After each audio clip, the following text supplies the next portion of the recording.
ये है story times.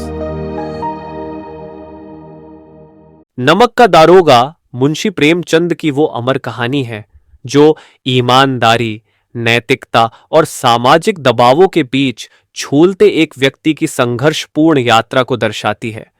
Munshi Premchand, जिन्हें हिंदी साहित्य का कालजयी रत्न कहा जाता है, अपने यथार्थवादी लेखन और सामाजिक मुद्दों की गहरी समझ के लिए जाने जाते हैं। क्या होता है जब एक आम व्यक्ति अपनी नैतिकता के सामने झुकने से इनकार करता है, भले ही समाज और परिस्थितियां उसे बार बार टूटने के लिए मजबूर करती हों? क्या धन और सत्ता के सामने ईमानदारी का कोई मोल है? वंशीधर का संघर्ष और पंडित अलोपीदीन का षड्यंत्र इस कहानी को न केवल मनोरंजक बनाता है, बल्कि हमें हमारे नैतिक मूल्यों और आदर्शों पर विचार करने पर भी मजबूर करता है। यह कहानी एक आम इंसान के असाधारण साहस और त्याग की गाथा है, जो समाज के हर तबके को सोचने पर मजबूर कर देती है। तो चलिए शुरू करते हैं। पे जब नमक का नया विभाग बना और ईश्वर प्रदत्त वस्तु के व्यवहार करने का निषेध हो गया, तो लोग चोरी छिपे इसका व्यापार करने लगे। अनेक प्रकार के छल प्रपंचों का सूत्रपात हुआ। कोई घूस से काम निकालता था, कोई चालाकी से। अधिकारियों के पौ बारह थे। पटवारीगिरी का सर्व सम्मानित पद छोड़ छोड़कर लोग इस विभाग की बरकंदाजी करते थे। इसके दारोगा पद के लिए तो वकीलों का भी जी ललचाता था। यह वह समय था जब इन अंग्रेजी शिक्षा और ईसाई मत को लोग एक ही वस्तु समझते थे। फारसी का प्राबल्य था। प्रेम की कथाएं और श्रृंगार रस के काव्य पढ़कर फारसी दांव लोग सर्वोच्च पदों पर नियुक्त हो जाया करते थे। मुंशी वंशीधर भी जुलेखा की विरह कथा समाप्त करके सीरी और फरहाद के प्रेम वृत्तांत को, नल और नील की लड़ाई और अमेरिका के आविष्कार से अधिक महत्व की बातें समझते हुए रोजगार की खोज में निकले। उनके पिता एक अनुभवी पुरुष थे। समझाने लगे, बेटा, घर की दुर्दशा देख रहे हो, आरारण के बोझ से दबे हुए हैं।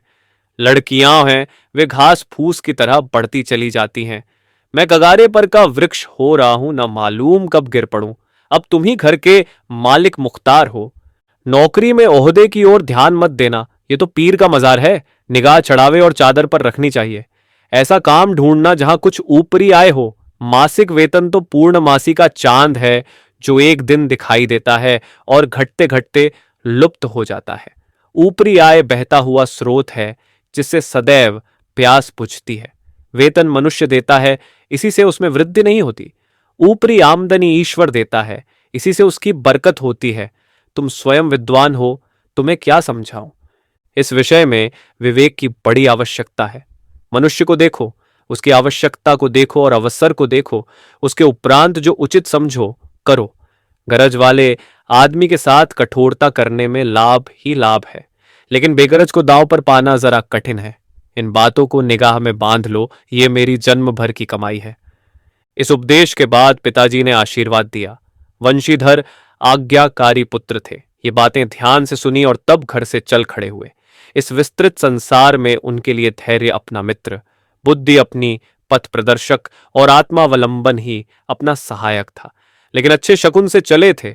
जाते ही जाते नमक विभाग के दारोगा पद पर प्रतिष्ठित हो गए। वेतन अच्छा और ऊपरी आय का तो ठिकाना ही ना था।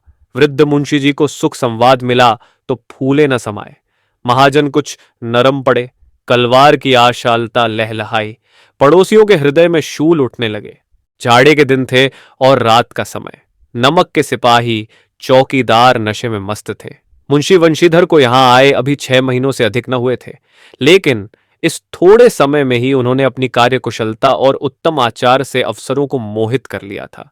अफसर लोग उन पर बहुत विश्वास करने लगे। नमक के दफ्तर से 1 मील पूर्व की ओर जमुना बहती थी। उस पर नावों का एक पुल बना हुआ था। दारोगा जी किवाड़ बंद किए मीठी नींद सो रहे थे। अचानक ओंग खुली तो नदी के प्रवाह की जगह गाड़ियों की गड़गड़ाहट तथा मल्लाहों का कोलाहल सुनाई दिया। उठ बैठे। इतनी रात गए गाड़ियां क्यों नदी के पार जाती हैं? अवश्य कुछ न कुछ गोलमाल है। तर्क ने भ्रम को पुष्ट किया। वर्दी पहनी, तमंचा जेब में रखा और बात की बात में घोड़ा बढ़ाए हुए पुल पर आ पहुंचे। गाड़ियों की एक लंबी कतार पुल के पार जाती देखी। डांट कर पूछा, किसकी गाड़ियां हैं? थोड़ी देर तक सन्नाटा रहा। आदमियों में कुछ कानाफूसी हुई।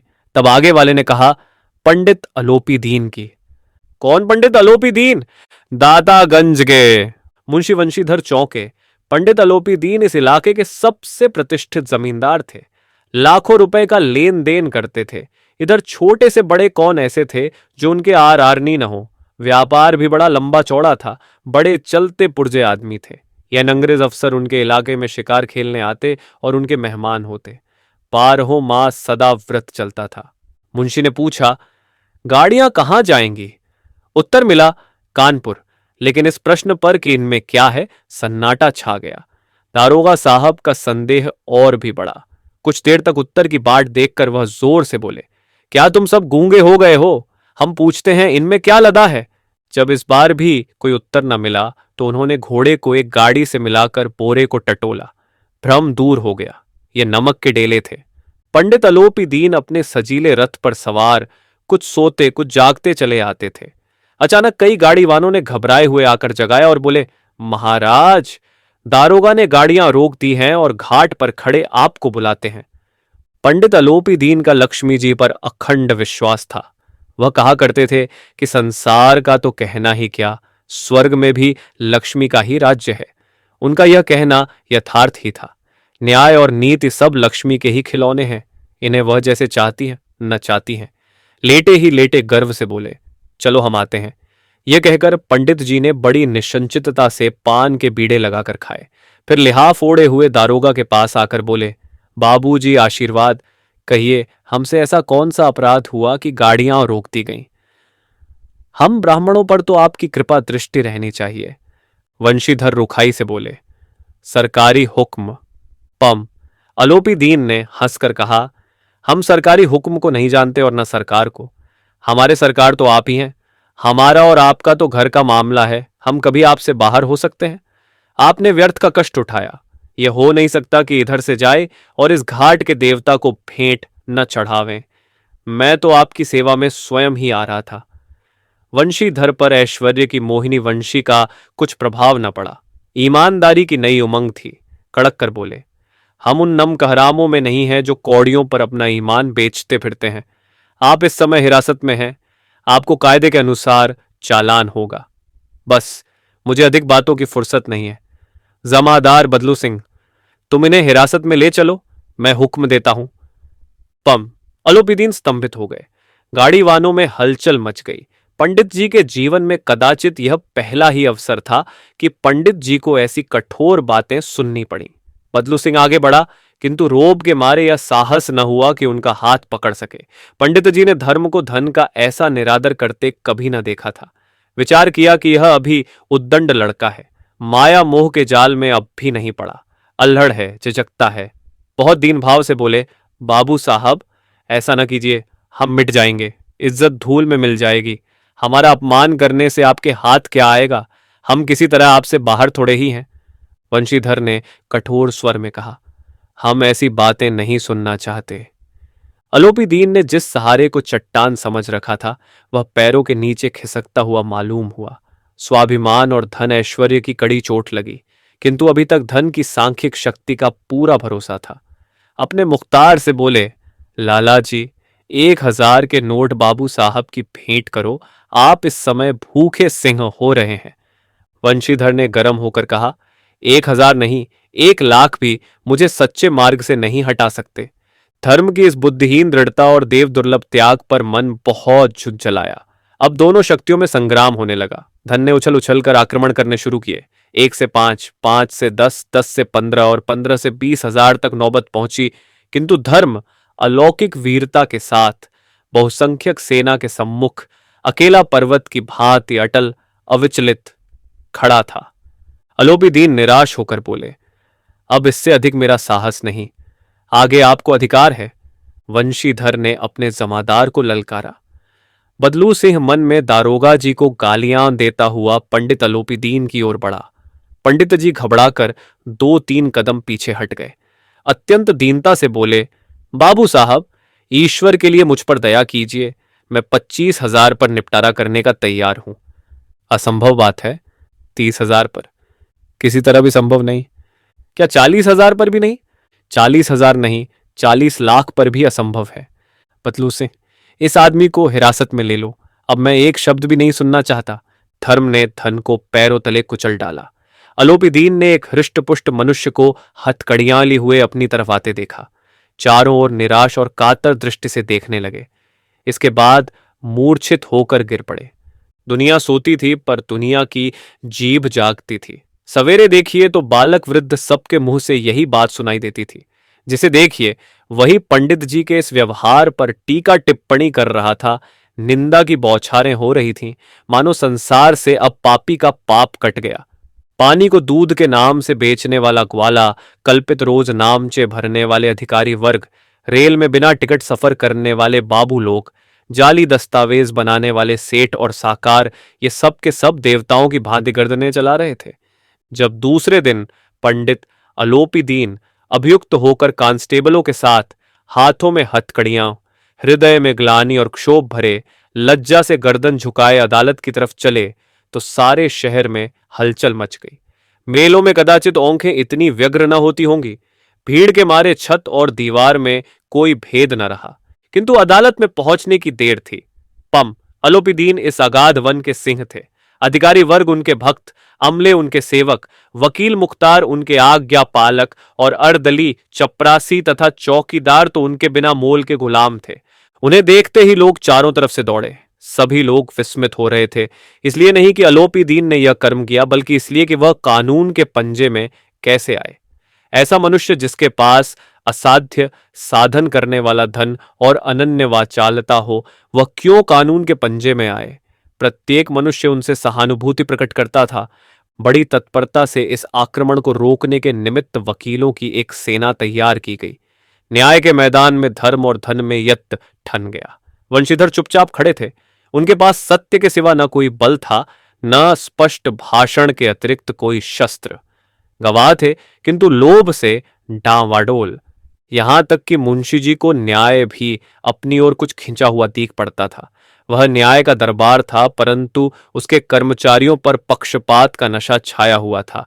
किंतु पक्षपात और न्याय का क्या मेल। जहां पक्षपात हो वहां न्याय की कल्पना नहीं की जा सकती। मुकदमा शीघ्र ही समाप्त हो गया। डिप्टी मजिस्ट्रेट ने अपनी तजवीज में लिखा, पम अलोपीदीन के विरुद्ध दिए गए प्रमाण निर्मूल और भ्रमात्मक हैं। वह एक बड़े भारी आदमी है। ये बात कल्पना के बाहर है कि उन्होंने थोड़े लाभ के लिए ऐसा दुस्साहस किया हो। यद्यपि नमक के दरोगा मुंशी वंशीधर का अधिक दोष नहीं है, लेकिन यह बड़े खेद की बात है कि उसकी उद्दंडता और विचारहीनता के कारण एक भले मानुस को कष्ट झेलना पड़ा। हम प्रसन्न हैं कि वह अपने काम में सजग और सचेत रहता है, किंतु नमक के मुकदमे की पड़ी हुई नमक से हलाली ने उसके विवेक और बुद्धि को भ्रष्ट कर दिया। भविष्य में उसे होशियार रहना चाहिए। वकीलों ने यह फैसला सुना और उछल पड़े। पम अलोपीदीन मुस्कुराते हुए बाहर निकले। स्वजन बांधवों ने रुपए की लूट की। उदारता का सागर उमड़ पड़ा। उसकी लहरों ने अदालत की नींव तक हिला दी। जब वंशीधर बाहर निकले तो चारों ओर उनके ऊपर व्यंग्य बाणों की वर्षा होने लगी। चपरासियों ने झुक झुक कर सलाम किए, किंतु इस समय एक कटु वाक्य, एक एक संकेत उनकी गर्वाग्नि को प्रज्वलित कर रहा था। कदाचित इस मुकदमे में सफल होकर वह इस तरह अकड़ते हुए न चलते। आज उन्हें संसार का एक खेदजनक विचित्र अनुभव हुआ। न्याय और विद्वत्ता, लंबी चौड़ी उपाधियां, बड़ी बड़ी दाढ़ियां और ढीले चोगे एक भी सच्चे आदर का पात्र नहीं है। वंशीधर ने धन से बैर मोल लिया था, उसका मूल्य चुकाना अनिवार्य था। कठिनता से एक सप्ताह बीता होगा कि मुअत्तली का परवाना आ पहुंचा। कार्यपरायणता का दंड मिला। बेचारे भग्न हृदय शोक और खेद से व्यथित घर को चले। बूढ़े मुंशी जी तो पहले ही से कुड़बुड़ा रहे थे कि चलते चलते इस लड़के को समझाया था, लेकिन इसने एक न सुनी। सब मनमानी करता है। हम तो कलवार और कसाई के तगादे सहें, बुढ़ापे में भगत बनकर बैठे और वहां बस वही सूखी तनख्वाह। हमने भी तो नौकरी की है और कोई ओहदेदार नहीं थे, लेकिन काम किया, दिल खोलकर किया और आप ईमानदार बनने चले हैं। घर में चाहे अंधेरा हो, मस्जिद में अवश्य दिया जलाएंगे। खेद ऐसी समझ पर। पढ़ना लिखना सब अकारट गया। इसके थोड़े ही दिनों बाद जब मुंशी वंशीधर इस दुरावस्था में घर पहुंचे और बूढ़े पिताजी ने समाचार सुना तो सिर पीट लिया। बोले, जी चाहता है कि तुम्हारा और अपना सिर फोड़ लूं। बहुत देर तक पछता पछता कर हाथ मलते रहे। क्रोध में कुछ कठोर बातें भी कहीं, और यदि वंशीधर वहां से टल न जाता तो अवश्य ही यह क्रोध विकट रूप धारण करता। वृद्ध माता को भी दुख हुआ। जगन्नाथ और रामेश्वर यात्रा की कामनाएं मिट्टी में मिल गईं। पत्नी ने कई दिनों तक सीधे मुंह बात तक नहीं की। इसी प्रकार एक सप्ताह बीत गया। सांध्य का समय था। बूढ़े मुंशी जी बैठे बैठे राम नाम की माला जप रहे थे। इसी समय उनके द्वार पर सजा हुआ रथ आकर रुका। हरे और गुलाबी पर्दे, पछहिए बैलों की जोड़ी, उनकी गर्दन में नीले धागे, सींग पीतल से जड़े हुए।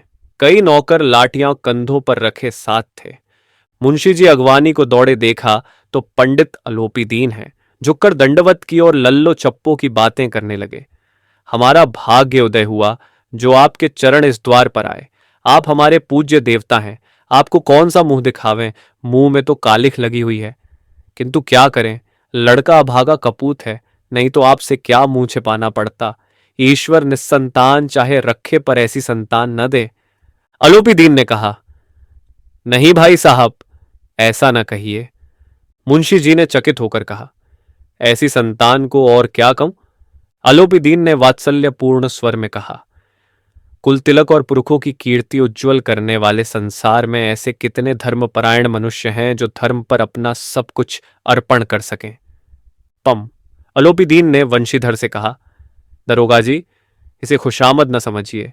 खुशामद करने के लिए मुझे इतना कष्ट उठाने की जरूरत न थी। उस रात को आपने अपने अधिकार बल से अपनी हिरासत में लिया था, किंतु आज मैं स्वेच्छा से आपकी हिरासत में आया हूं। मैंने हजारों रईस और अमीर देखे, हजारों उच्च पदाधिकारियों से काम पड़ा, किंतु परास्त किया तो आपने। मैंने सबको अपना और अपने धन का गुलाम बनाकर छोड़ दिया। मुझे आज्ञा दीजिए कि आपसे कुछ विनय करूं। वंशीधर ने अलोपी दीन को आते देखा तो उठकर सत्कार किया, किंतु स्वाभिमान सहित। समझ गए कि यह महाशय मुझे लज्जित करने और जलाने आए हैं।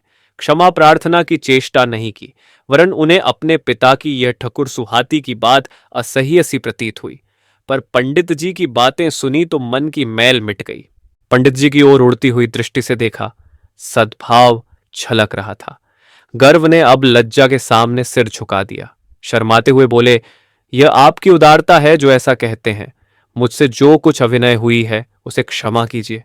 मैं धर्म की बेड़ी में जकड़ा हुआ था, नहीं तो वैसे मैं आपका दास हूं। जो आज्ञा होगी वह मेरे सिर माथे पर। अलोपी दीन ने विनीत भाव से कहा, नदी तट पर आपने मेरी प्रार्थना नहीं स्वीकार की थी, किंतु आज स्वीकार करनी पड़ेगी। वंशीधर बोले, मैं किस योग्य हूं, किंतु जो कुछ सेवा मुझसे हो सकती है उसमें त्रुटि न होगी। अलोपी दीन ने एक स्टैंप लगा हुआ पत्र निकाला और उसे वंशीधर के सामने रखकर बोले, इस पद को स्वीकार कीजिए और अपने हस्ताक्षर कर दीजिए। मैं ब्राह्मण हूं, जब तक यह सवाल पूरा न कीजिएगा द्वार से न हटूंगा।